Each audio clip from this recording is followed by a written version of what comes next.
Hey, everybody. This is a Broken Brain reach back. Reach back? Yes.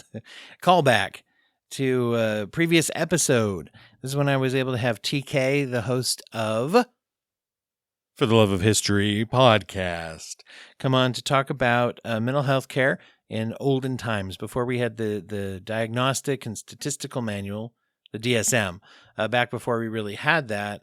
And what kinds of things went into diagnosis and treatment in like Pilgrim times and a little bit after that for a while. So this is a very interesting episode. The reason I'm putting it back up is because next week on Wednesday, it will be dropping a new episode where TK comes back to the program and talks about Abraham Lincoln and his experiences with depression, or melancholy as it was called at the time. So enjoy this look back at the past, where we look back at the past.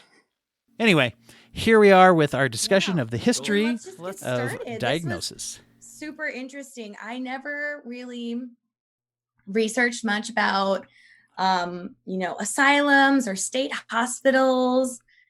You always see the things in movie theaters, like Shutter Island and all these scary movies. And this predates the like One Flew Over the Cuckoo's Nest, that sort of loving love letter to the mental health industry that kind of Shutter Island again, also, although written more recently, once again, really, really glowing depiction of the mental health industry at the time. Exactly. And there's another movie. I think it's called Asylum. And I was looking for this one documentary when I was doing some research. Yeah. And the title of the documentary is Asylum, but this stupid movie kept coming up and I just could not find that documentary to save my life. Okay, I guess I'll watch this movie and not do my research. Some like horror movie or something. Yeah, it was this horrible like horror movie, definitely like a B movie, not good. Great acting, fantastic. CGI was off the hook, loved it, everything about it. We've changed course now. This is now our new episode okay, topic. Come on back. We're gonna no. I mean, I think we should go with that. Let's. Oh, okay. It's probably just as not quite as well researched, maybe, but although in 1918, it's hard to say. The manual that we're using comes from 1918. It's the year after that the new movie 1917 was filmed. Or it happened. Yes. It wasn't filmed in 1917. Yeah. It's not a found footage movie. It took them like 200 years to get out the movie. It was a long time. The editing, post takes forever. That continuous shot. That's why we're gonna film record today's podcast in a continuous shot, audio style. Perfect. So there we are. But yeah, 1918, and I was just thinking about what was going on, and I don't know why. This is you as the historian person will probably, I say historian person. Is it fair to say historian? That's what you do, right? You teach history? You can call me a historian person, historian, a lover of history. Either way is fine. Anything, see all of the above is okay.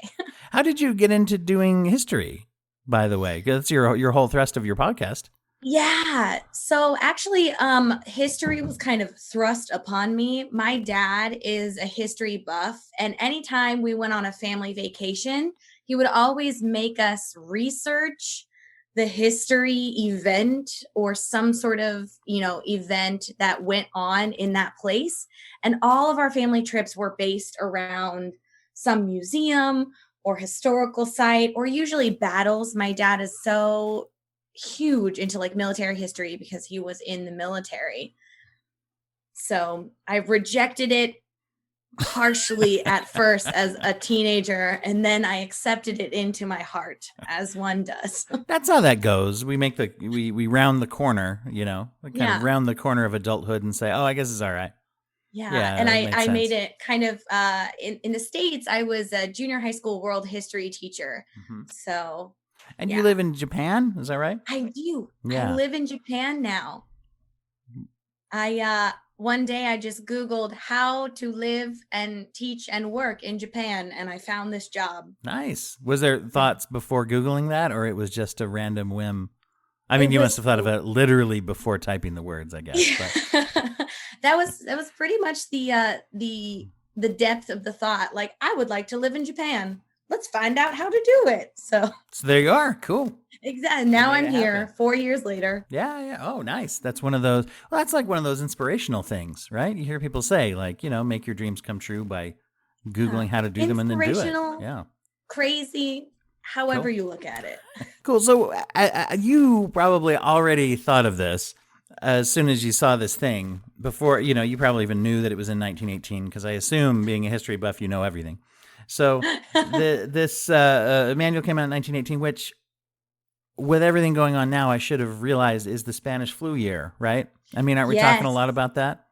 It's the Spanish flu year. It didn't appear in this, not surprisingly, because I'm sure they compiled the materials before the actual release of the book. Yeah, exactly. I think that's how publishing works, or at least back then. Yeah, something like that. It wasn't a 24-hour news cycle back then. But the thing that occurred to me as I was reading it is so many of the diagnoses have to do with other, what would commonly be thought of at the time as physical maladies, I guess you could say it that way, although we'll get into that classification. And that didn't come up yet, was trauma from the Spanish flu. Trauma from the Spanish flu and trauma from other wars also didn't really come up very much. There was a lot of things about, physical ailments, and a lot of things about moral decay. Like, before we had asylums and before people started to take notice of mental health in the first place, mental illness was thought to be, satanic possession, or, God was punishing you. So now here's some depression. So you can go back even in like biblical stories that you read where people are kind of asking Jesus, even in the case of blindness, right? Is this a curse upon this man because he sinned? And then you had possession and things like that were thought of, any kind of odd behavior was thrown in to that, under that umbrella, right? Of like demonic possession, or just other you did a bad thing, so now a bad thing is you. Yeah. Yeah, exactly. So in 1918, when this manual was being compiled, there was still that not a real separation between physical ailments and mental health. People didn't really know that there was a difference between the two of them. And what I read into it is they're trying to be progressive and get away from some of the more superstitious thoughts and say, oh, you're not, possessed or evil or whatever. You have an ailment. And I almost feel like the way they had to approach it was by saying, like, well, you must have had cholera and now you're depressed because of cholera. Yeah. Cholera, syphilis, any, you had a really bad cold, you got a chill or something like that. The mental illness came from the physical illness is what. Yeah, that's what everything does seem to be in here. If we look at some of these titles, there's psychosis from cerebral arterial sclerosis. I slurred that just a little there. Senility psychosis due to drugs is in here, which is interesting because that has made it through. But if you look at that, other nervous diseases, different things like that, melancholia, of course, a term for depression we can get into too. Yeah. One of the really interesting things I thought was right up front, they talk about traumatic psychosis. And I thought, oh, trauma, that's a big thing we talk about now. However, not what we mean when we say trauma now in psychological health. Same word, different meaning. Yes. They're talking about you. The first thing I read is you get whacked on the head and then you not feel good so much after, I think is the exact wording. Yes. Yeah. Whacked on the head, depression. There you go. Exactly that. And then I thought it was really interesting that they had psychosis with a brain tumor.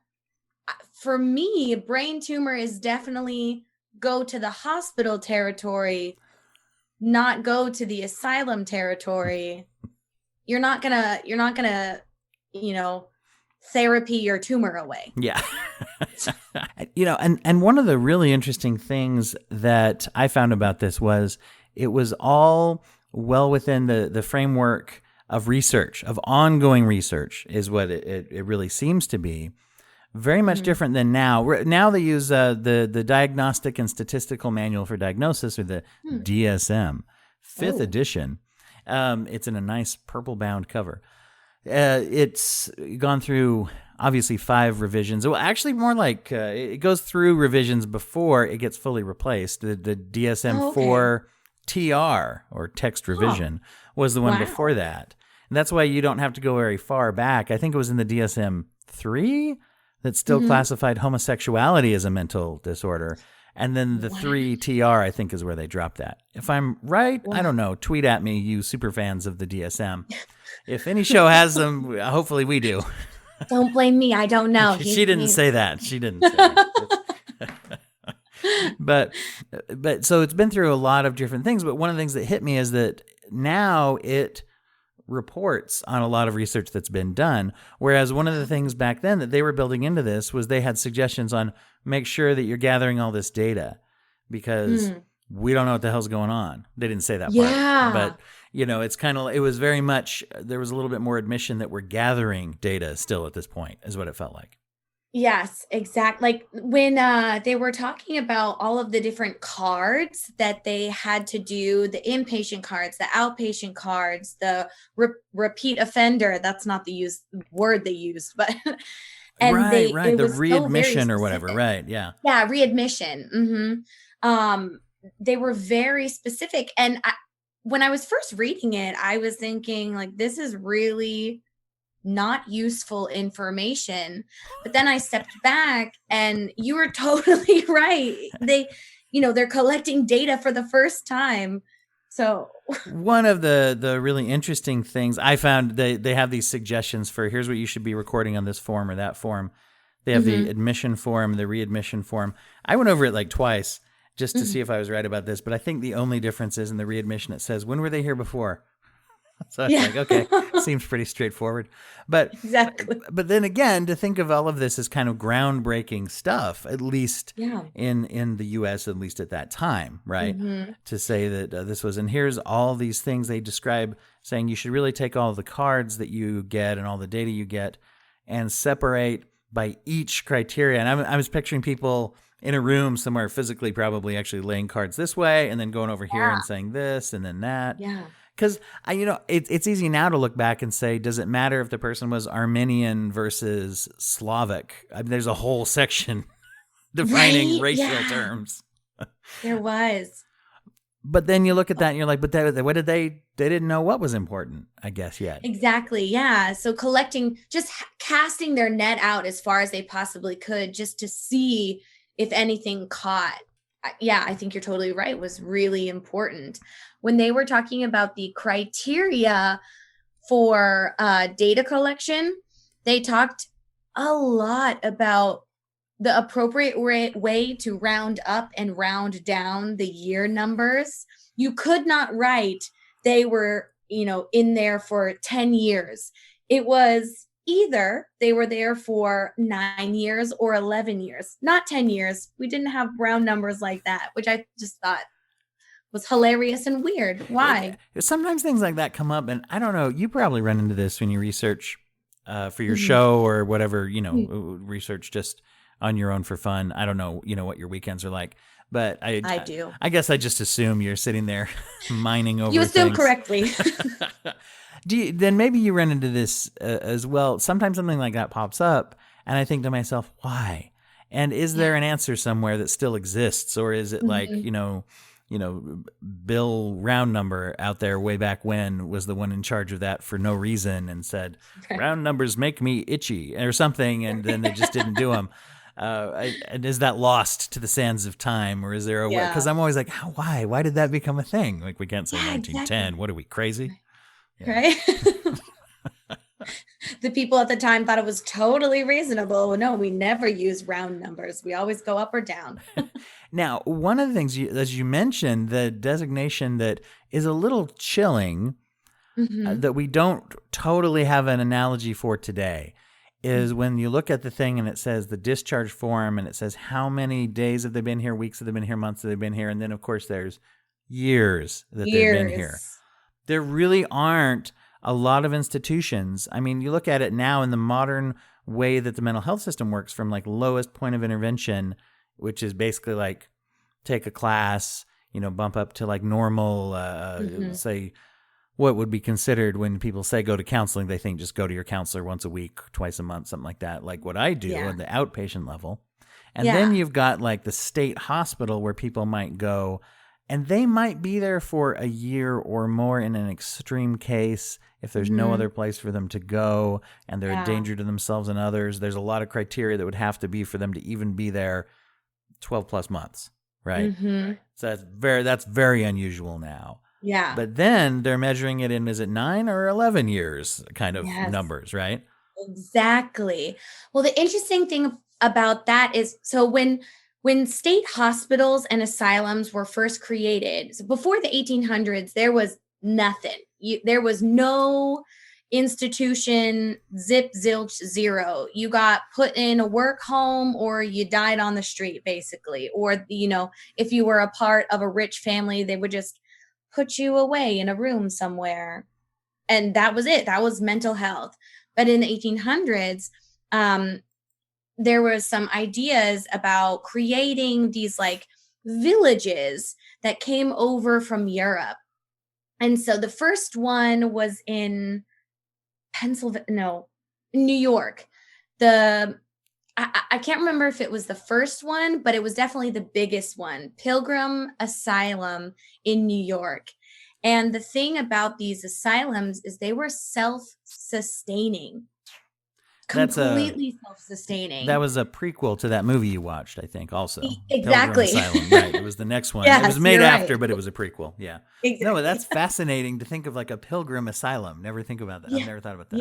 Yeah. So the people, they would stay in there for years. And when I say they were self-sustaining, I mean like they had their own fire stations, their own bakeries, their shoe shops, like places to create their own straitjackets, because there was no standard.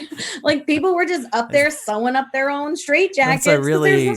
It's a really hard-ass version of cut me a switch, I think, in a way. Go sew me a straitjacket. Right, I'm gonna wrap you up in it if you don't pay attention. But yeah, it was just insane. And some of them they were so big, they had their own zip codes. So wow, that's remarkable. I didn't know about these kind of like this community facet to this. That's amazing. Neither did I, but it was because there was an idea going on about moral therapy. So there was something morally wrong with you. And so you needed to go out into nature. You needed to walk children in nature and like go out there and work with your hands, fish and garden and do things and read books. And that was kind of part of their whole deal, right? Was everything sinful? I mean, Pilgrim, part of the whole puritanical approach. Yeah. And it's fascinating that in a way, with an attitude that we would think of as extremely regressive and shame-based, right? Of like a leper colony mentality, they're actually forming something that nowadays I would actually say is pretty progressive, is saying, let's get out inside and work with our hands and fish and make a community. And I mean, certainly not wall off a community for any of us with mental health issues. That would be fun. Yeah. But for I mean, just the labeling, alone would be very destructive. But to say get you involved in a community, it's so weirdly progressive and regressive at the same time. Right. So, having people stay there for years and years and years at a time was not unusual. And it was then sometime after that it transitioned into the lovely sort of institutionalization, which seemed like, and I don't know, you can cue me in if I'm just making up stuff off the top of my head here. You can at least pretend that it's historical based. That would really back me up here. I mean, don't undermine me here. But it seemed like that was the way culture went too. It was going from, here's this whole kind of natural world, and then here's this more institutionalized approach that we're going to really embrace, industrialize everything, white, shiny halls, scrub clean. And then it seemed like now we have kind of swung a little more away from that to say more human and more, whatever. But for a while, it seemed like that was the pursuit. The pursuit was to become more industrialized, institutionalized. This is a nice place where we can just tuck people away and you don't have to see them making their own moccasins and fire stations and zip Yep. codes and birds' nests. I don't know what people do, apparently. Yeah. But you are. That is totally correct. So there was more in the 1800s. The 1800s were like a weird time with the Victorian era. People were freaky back in the day, and there was lots of stuff going on, and it was definitely a more, I don't know if holistic is the right word for it, and there wasn't a lot of people in the system. But then as the years went by, wars happened, poverty was growing, and you're totally correct, industrialization was happening, and there was just more poor people. Those poor people and the elderly were getting pushed away. You're totally right, just hidden away in these asylums. And instead of being curative, they were more custodial. So they didn't really focus on curing the people. They focused on, we're just going to hide them away from society because we've got this nice, shiny, industrial situation going on, and all of this badness is going to get shoved away here. Put it away. Well, and it's like the embarrassing member of the family, right? Or the tuck them away at the asylum sort of a thing. And I mean, that's where you see that come up in old stories. Like, I'm just channeling, I think, like an Agatha Christie or a Rex Stout mystery where, here's there was another brother? What? And in the fiction of the time, it was always they were the ones that would break out and murder. Yeah. It's like, yes. Yeah, we were right to lock them away, sort of a thing, right?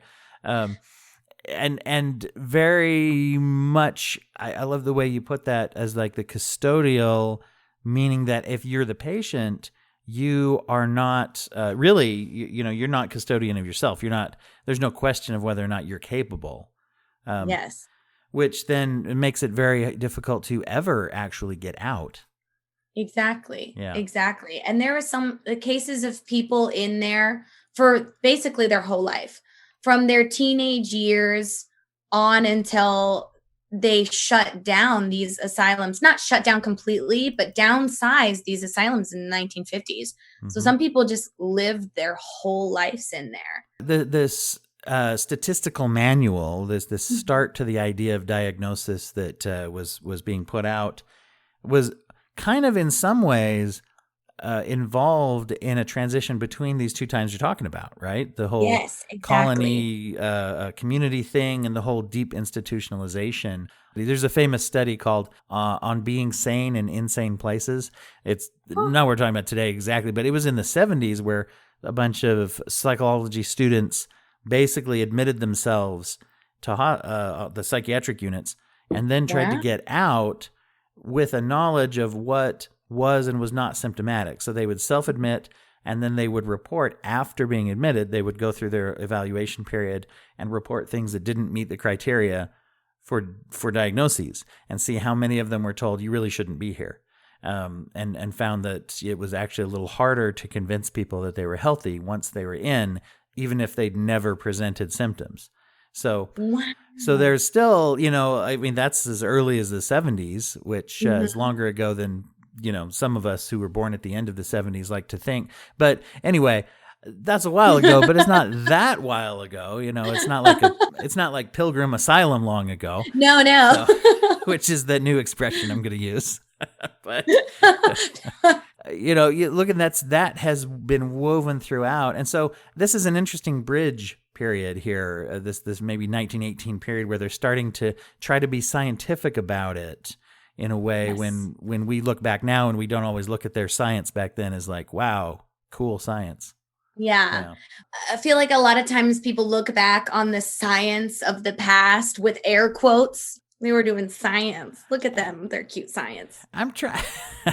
Two thoughts I have, and maybe I can ask you the one while pretending not to Google the other. So the one thought about that, just in a general sense, when people are that way, and we get very, retroactively judgmental of the science of the time.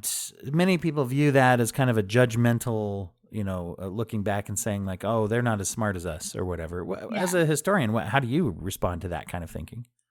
I respond and say, like, how dare you, you total jerk? Because I mean, it's super rude. How dare they say things like that? Because we count on so much of the science of the past. Yeah, some of it was janky, of course. Right. Like, duh. Some of the science now is janky. That's just the nature of science. Anybody can do it. But, if we look back, all of the things like radium was created long time ago. All of the electricity. We were just telling my son about this the other day. We were talking about the Radium Girls incidents of painting, on watch faces and highlighting makeup and getting tumors and yeah, exactly. Yeah, when we look at that, it's like, that was crazy. Well, how could you do that? And it's like, because it was a new glowy thing that we thought was cool. I mean, nobody knew what it was. Yeah. They just didn't know. It's not that they were dumb. It's just that they didn't know. It's the same thing with smoking. People didn't know.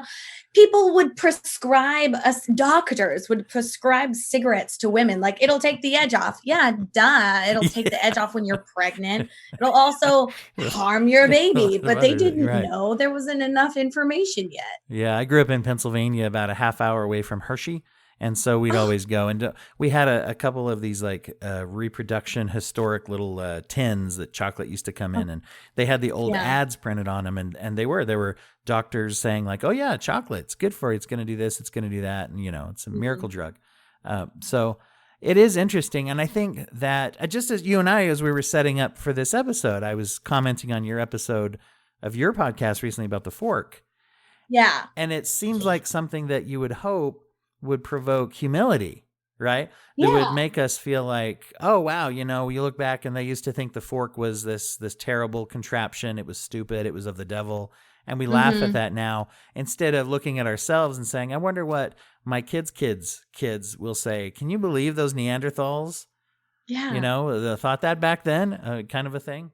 Yeah. Yeah, exactly. I think people get a little uppity and like in themselves when they think about the people in the past, just because I mean, we have all of human knowledge at our fingertips all the time in a phone, but do we use it all the time? No. So the thing that I was going to pretend that I knew off the top of my head that I didn't Google, and I'm definitely not looking at a Wikipedia page on the side of the screen right now. I wanted to know the date that Phineas Gage happened. And I shouldn't say Phineas Gage happened. He had a whole life, but this one event in his life. So it was 1848, with quite a few years. Well, that would be what, 50, 60, 70, 80, 90, like 60 years before this manual came out, was when Phineas Gage accidentally had a railroad tie blown through his brain. Famous case that they always talk about this in intro psych courses and things. And that was where they made a discovery that part of the brain being injured was not the same thing as the whole brain being injured. That the frontal cortex being damaged did not kill him. Everybody saw it happen and just was sure he was dead. Yeah. But then his behavior changed, where he was more irritable. He was always an even-keeled guy before, I guess, and he lost his job. He couldn't hold relationships. It was very hard for him to have self-control, and he'd get very emotional. His emotional regulation skills were gone. He lived for about 12 years after, apparently. I just pulled that up as well. So knowledgeable. And it's really nice because when you Google nowadays, it also says, hey, didn't you mean to ask these 5 other questions that you can click and get a quick answer to? Yeah, I did. Yes, I did, Google. Thank you. And if I think, this is my memory, I think that his death actually didn't have anything to do with the injury to the brain as much as it did like just infection and, poor care of things at the time, I think. But yeah. So you can. I'm not quite sure. That, I'm not familiar with how he died. I do know about the railroad tie in the head, but that's so interesting. So this was a good 60 years building off of that, and yet I notice when I look at this, there's not a lot said about the physical locations of the brain or anything about that, that they would have known. Yeah. Even the concept of like, this is something that goes back to some kind of they have an idea if you get bonked in the head. It doesn't say bonked. I don't mean to make it sound dumb, but it's not like no. You just got a head little go bonked. boom, But, if you have a trauma, they got that trauma to the brain could impact behavior. But, it was very interesting to see how they really, for a long time, didn't have the capacity to study the organ of the brain in a way that we do now. And for a long time, it was illegal to open up the brain or the human body at all. Yeah. Yeah, that was Benjamin Franklin sort of helped people do those kind of secret autopsy experiments, didn't he? Is that a thing? He did. He was like a secret grave digger from time to time. Yeah. Moonlighted as a grave digger, founding father and grave digger. Yeah. I had heard that they found a bunch of skeletons in his basement and in his house in England when he was an ambassador. Yeah. Yeah. Oh, that's right. Yeah. He was an interesting man. I'm looking forward to the episode of your podcast where you're going to talk about him. Yes, I do. I want to talk all about the founding fathers. Planting seeds here. I think they want to hear a lot of things that are kind of written in here. It reminds me of that pilgrim mentality where it's like regressive and progressive at the same time in some ways, because they're really trying to classify things in the healthcare category, but they almost can't help but do it in a way that's very shaming. Yes. And I think that we perceive it as shaming because we don't use a lot of the vocabulary that they use now. It's now rude and not correct to use some of this vocabulary. When we look at number 19 and number 20 here on the, I know you got it memorized. Of the different diagnostic types here, they talk about psychosis with constitutional psychopathic inferiority. And that would be where you'd fit if you had, like, nowadays what you'd call generalized anxiety disorder, depressive disorder, major depressive disorder, bipolar disorder, those kinds of things. You'd be psychopathically inferior.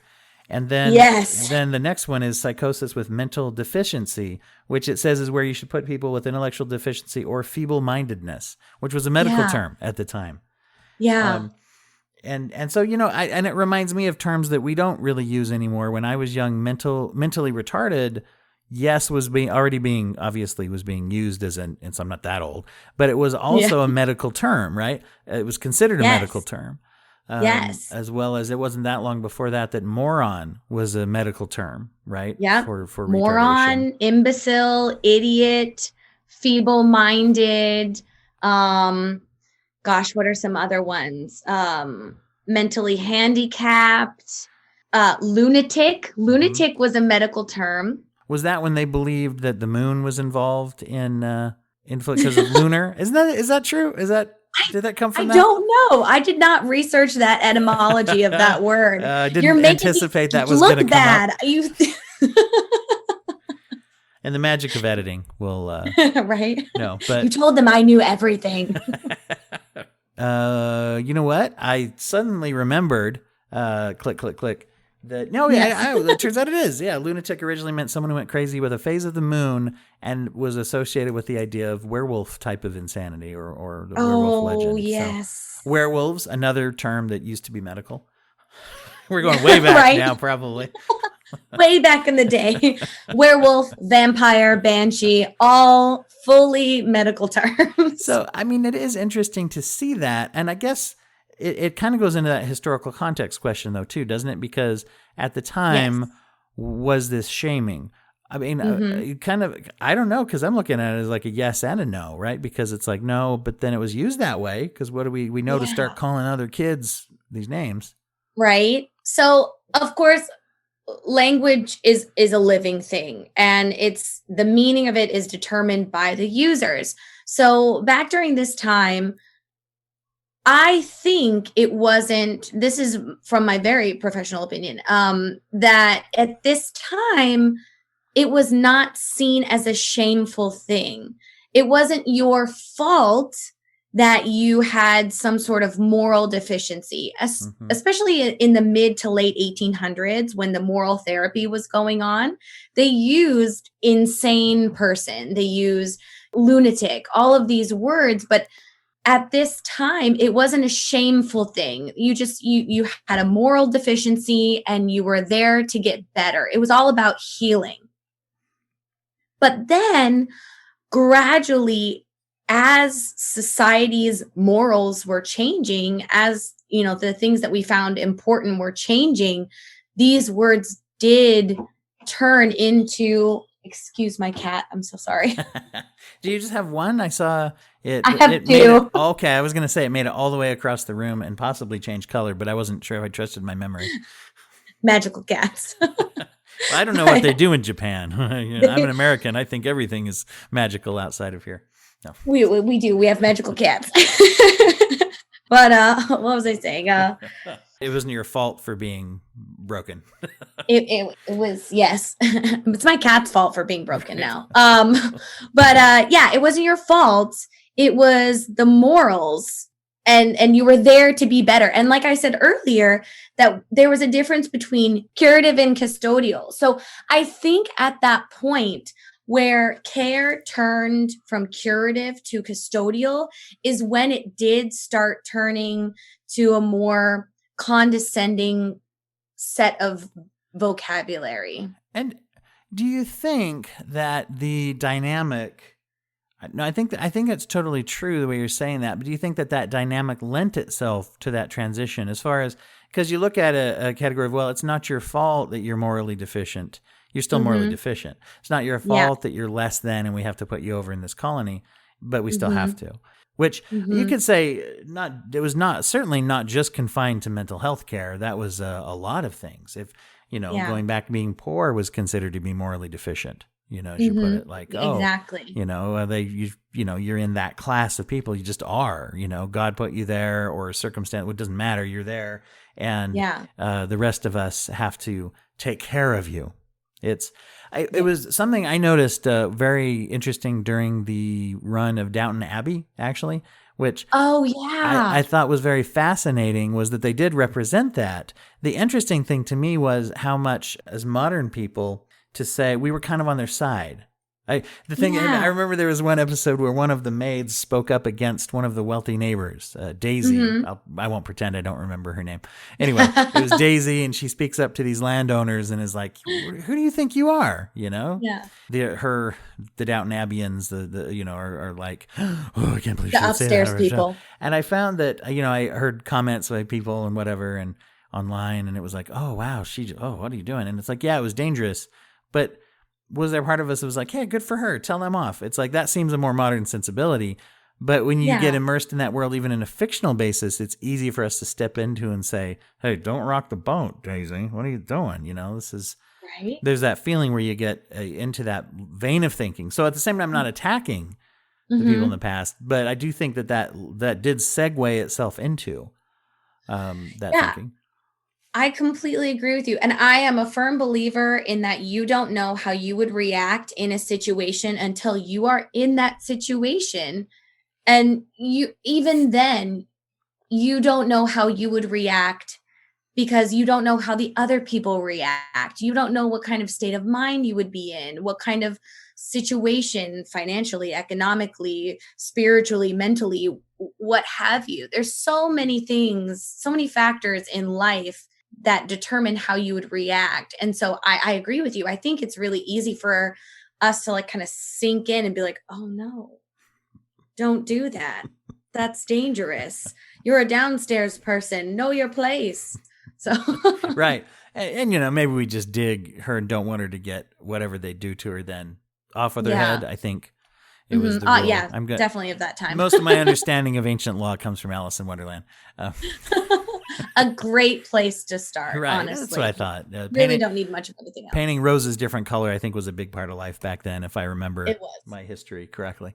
Tea and half birthdays, I'm forming this feeling as we're talking that we'd hope that people would look back at us and say, hey, they were trying to help people out. And we can see that there to where at the time that they were coming up with these things and trying to basically categorize people and basically study people and trying to figure out what was going on with people, really without all the tools that they needed.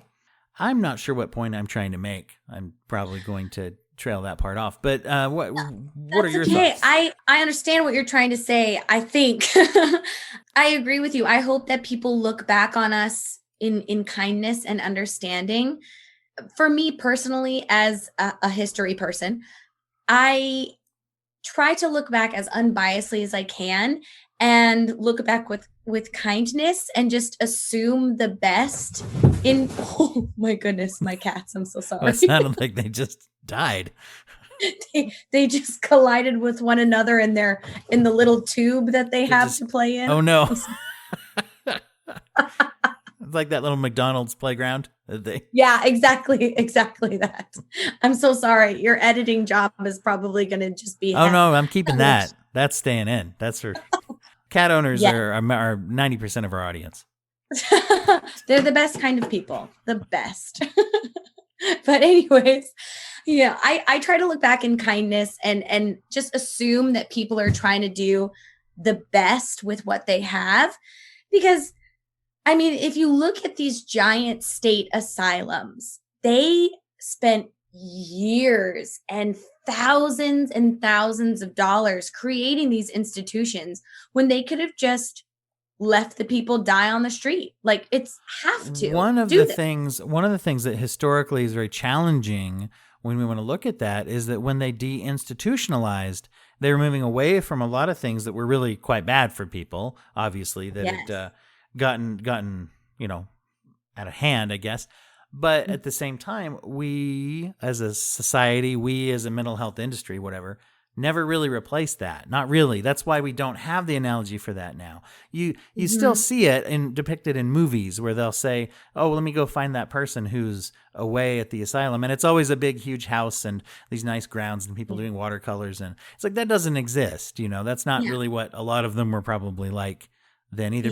Maybe somewhere in between Pilgrim Village and the One Flew Over the Cuckoo's Nest, there might have been a place or two like that, but that just only exists in movies. And so we almost assume that there's this place where people go, but it's like, no, actually it's prison. It's the street. It's, so we haven't really gotten so progressive with our psychological health care. So you could argue that, boy, so many of them back then would be appalled to see you just turn people out in the street. What are you, nuts? They use a lot of terms like, are you crazy and are you nuts, apparently, from what I'm doing.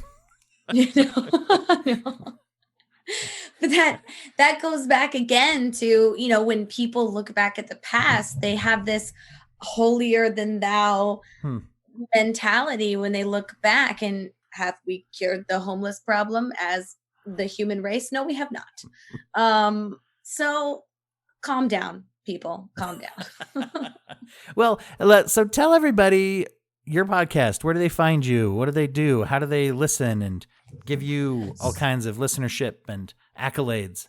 Well, if you would like to hear my cats run around in the background as I record a podcast by myself. Magic Cats. That's the new broadcast. Magic Cats. So I do a weekly fun history podcast. So I talk about everything from, the forks. I talk about the sordid history of the fork. My first episode was about the Mayan turkey god of 200 BC. The podcast that I'm putting out tomorrow actually is about the secret art of Pompeii bathhouses. And spoiler alert, there's a lot of penises. Wow. All of them there. Yeah. So, I don't know if you have to bleep that out. One of the things that, no, we can allow the word penises. Thank you. One of the things that I think is really fascinating about the way that you do that, and I feel like a lot of people are doing this to varying levels of interesting, and you're doing it in a way that is interesting and very fun and funny, I will add too, because I really find it entertaining to listen to you talk about these things, the way that you frame it. But it's kind of, to me, like almost that a micro-journalist approach to history in a way. Like you're picking a thing, you're saying, we're going to do this thing, and we're going to talk all about it. And there's a whole lot, aside from just the enjoyment and some of the funness of that kind of history, there's a lot that you talk about in your fork episode, is the history of the interaction with society and culture and the church. And I'll go ahead. This is just also to prove that I've listened to more than just the Fork episode. When you talked about the history of drag, super interesting to see how much the drag culture has had influence over pop culture and the way that we talk and the way that we do entertainment. Now it's just things that I, as someone who was not part of that culture, was not aware of, and now I'm more aware of. So very interesting, very funny, and also useful. Thank you. Thank you so much. That's what I'm trying to bring light to things that affect our everyday life that, we don't really know the history of. And it's really cool and interesting. So, what's the name of your show again? The name of my show is For the Love of History with TK, a little subtitle. So For the Love of History. And you can find me on Apple Podcasts. I'm on Spotify. I'm on Captivate. I've got an Instagram as well. So you can follow me at For the Love of _history. I put out live feeds for the things I'm working on. And I also do a daily quiz that is along the lines of the theme of the week's podcast. And do people get back with red ink marks, since you are a junior high teacher, historically anyway? Yeah. Yes. Now I am a high school teacher, so they get a lot of red marks. All right. Well, hey, thank you again for doing this. Really, lots of fun to talk about. It was fantastic.